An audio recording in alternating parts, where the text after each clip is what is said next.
Hi, I'm Mike Hudson, Director of the Museum of the American Printing House for the Blind. Our Monday mystery object, the last Monday mystery object, by the way, of 2023, is a stereograph plate. This is an embossing plate that would have been used on a printing press to make a raised letter reading primer for young kids. There's not many words on each page. That's the way we would do it, just a few words on each page. The hard word here, I guess, is girl.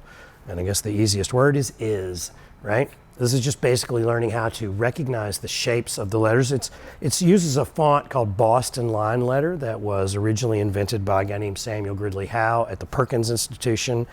And this plate is probably from about the early 1880s. And there's actually a story behind it. It was this whole process of making stereograph plates to emboss raised letter books was invented by our second superintendent, a guy named Benjamin Huntoon. He went by B.B. Huntoon. So Huntoon came up with this process where he took roofing tin. That's right. This piece is about, 10 inches long, maybe about 4 inches high, and it's curved. And it has a little bend on one end. And that curve came from placing it around the cylinder of our first embossing press, a press we bought in the 1860s. And the little bend in the metal was where it was clamped into the press.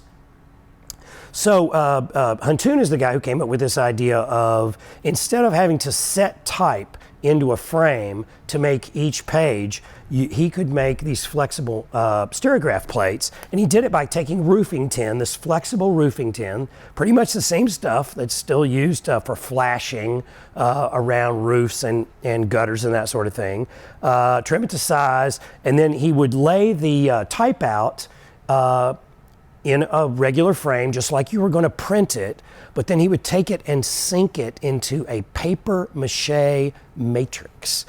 And then you'd pull that out, let that paper mache dry, then you'd mix up some nice printing metal. It was made out of a mixture of tin and lead and antimony.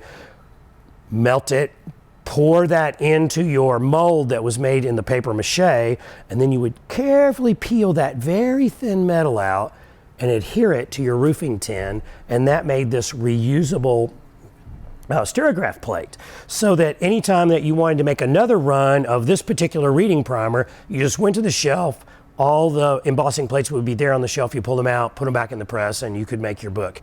So it was made the raised letter books that we made at the printing house cheaper and easier, and they were sold all over the United States.